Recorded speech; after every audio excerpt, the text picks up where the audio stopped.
yang semu. Jadi wujudnya kebahagiaan, kemuliaan di dunia yang sementara ini sebab amal agama. Nah, sebab wujudnya amal agama dalam pernikahan, bahagia pernikahannya. Nah, sebab wujudnya amal agama dalam rumah tangga dia, masya Allah, sakinah, mawaddah, warahmah. Nah, kalau hanya bermodalkan cinta tanpa amal, selesai. Allah, rumah tangga ini tidak akan pernah bahagia kalau hanya modal cinta, modal Bismillahirrahmanirrahim. Nahmaduhu wa nusalli ala rasulihil karim. Allah yang telah mempersatukan kita dalam ikatan pernikahan, kemudian Allah yang kuasa menjaga pernikahan kita bahagia di dunia, mulia di dunia, selamat di dunia, menjadi asbab hidayah dan kuatnya amal agama di dunia hingga masuk ke dalam surganya Allah Subhanahu wa ta'ala. Yang ketika Allah SWT persatukan suami dan istri dalam surga, masya Allah, selama-lamanya, abadan abada, tidak ada lagi kata perpisahan di dalam surga. Bersatu selama-lamanya. Tidak ada lagi, masya Allah, poligami dalam surga, tidak ada. Kalau di dunia istrinya 4, ya kan, suaminya 1, kemudian semuanya masuk surga, istrinya 4-4 masuk surga, suaminya ini masya Allah, Allah jadikan suaminya ini 4, masing-masing dapat Umar Arif 1. Umar. Jadi masya Allah, ini dijaga oleh Allah. Itu indahnya surga, masya Allah. Dikatakan dalam surga nanti, masya Allah, ada bidadari Allah yang luar biasa cantiknya. Bahkan kecantikan bidadari ini kalau pahanya nampak ya di bumi ini, manusia dengan lihat pahanya, ya Allah, langsung junub seketika. Saking luar biasa kecantikannya gitu. Tetapi seorang istri yang soleha, masya Allah, dia taat pada suami dia, sempurna dia kerjakan sholatnya, dia jaga tilawah Qur'annya, dia jaga kesucian dirinya, dia jaga harta suaminya, masya Allah, maka akan menjadi ratunya para bidadari. Allah, ratunya para bidadari. Jadi saat di surga suaminya baru tengok bidadari, mau jatuh cinta ke bidadari, begitu istrinya datang, aku nih, begitu nengok istrinya, masya Allah, lewat bidadari itu. Jadi di surga nanti ada namanya pasar wajah.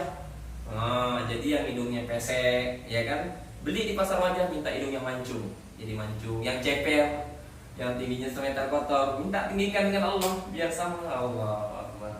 Jadi apa yang kita inginkan, kita harapkan semuanya wujud. Maka keadaan surga ini tidak terbayang gitu. Dengan pikiran, dengan akal kita tidak terbayang. Tapi kenikmatannya luar biasa. Kenikmatannya luar biasa. Benar, karena di surga ini kita menyempurnakan adalah syahwat kita. Di dunia ini jadi dunia ini masya Allah penjaranya orang beriman. Nanti di surga nanti kita miliki kebebasan mutlak yang sebebas-bebasnya. Allah. Jadi kerjaan nanti di surga ini hanya silaturahim dan memuaskan nafsu, ya. Itu tidak ada yang lain. Silaturahim, ada masa kita silaturahim dengan Allah Subhanahu wa ta'ala. Ini silaturahim yang terindah. Ketika memandang wajah Allah Subhanahu wa ta'ala. Ada masa kita silaturahim kepada para nabi alaihi salam, yang istri-istrinya silaturahim pada istri-istri nabi, masya Allah. Nanti kamu silaturahim dengan Sayyidatina Khadijatul Kubra radhiyallahu anha, silaturahim kepada Aisyah radhiyallahu anha, kemudian kepada Siti Asiyah, kepada Siti Hajar, ya kan, kepada para sahabiah. Ada masanya. Nanti ada masa kita silaturahim ke orang tua kita, ke keluarga kita, dan lain sebagainya. Kemudian memuaskan nafsu, itu yang keadaan surga. Makanya masya Allah, di dunia ini kita benar-benar minta kepada Allah Subhanahu wa ta'ala agar dimasukkan dalam surga. Dunia ini sementara saja, cinta sementara, cinta pura-pura. Ya kan, hari ini bilang aku akan menyayangimu sehidup semati, tapi begitu meninggal dunia, masya Allah, sebelah mata suami yang keluar air mata, sebelahnya ini tidak tahu gitu apa yang akan terjadi gitu. Itu kalau istri meninggal gitu, kalau suaminya meninggal, ya kan. Ya mungkin kalau wanita bisa mengeluarkan air mata dua-duanya di kedua matanya. Kalau laki-laki sebelah yang memang keluar air mata, sebelah ini udah ancang-ancang gitu. Nah ini kadang cinta dunia ini cinta yang palsu. Allah, cinta yang semu. Jadi wujudnya kebahagiaan, kemuliaan di dunia yang sementara ini sebab amal agama. Nah, sebab wujudnya amal agama dalam pernikahan, bahagia pernikahannya. Nah, sebab wujudnya amal agama dalam rumah tangga dia, masya Allah, sakinah, mawaddah, warahmah. Nah, kalau hanya bermodalkan cinta tanpa amal, selesai. Allah, rumah tangga ini tidak akan pernah bahagia. Kalau hanya modal cinta, modal setia, tidak wujud amal agama, suami istri tidak sholat, tidak baca Quran, tidak zikir. Aku hanya setia padamu sayang, aku hanya cinta padamu sayang, tapi sama-sama tidak sholat, sama-sama baca Quran, berderai rumah tangganya.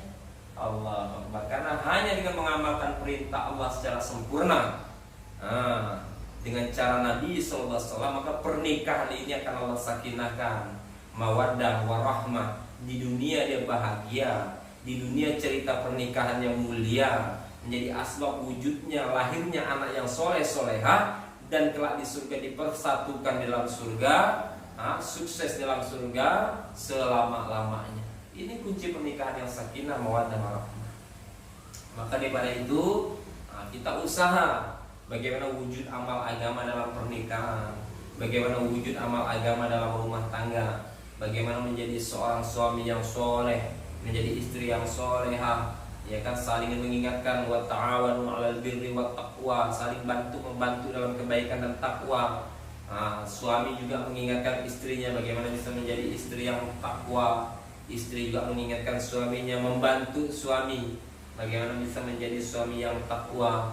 Memahami statusnya masing-masing, di mana letak kewajiban suami, di mana letak haknya, begitu juga istri, di mana letak kewajiban istri, di mana letak haknya. Semua diatur dalam Islam, diatur dengan seindah-indahnya.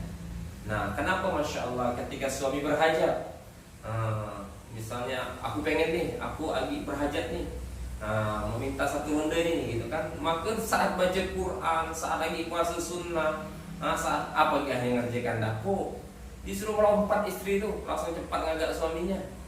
Yang puasa suruh batalkan, yang baca Quran suruh selesaikan, suruh berhenti langsung. Kenapa? Kenapa? Lagi kenapa bahasa ini? Kenapa sampai seperti ini? Karena amalan jima ini amalan istimaiyah yang mempersatukan hati antara suami istri.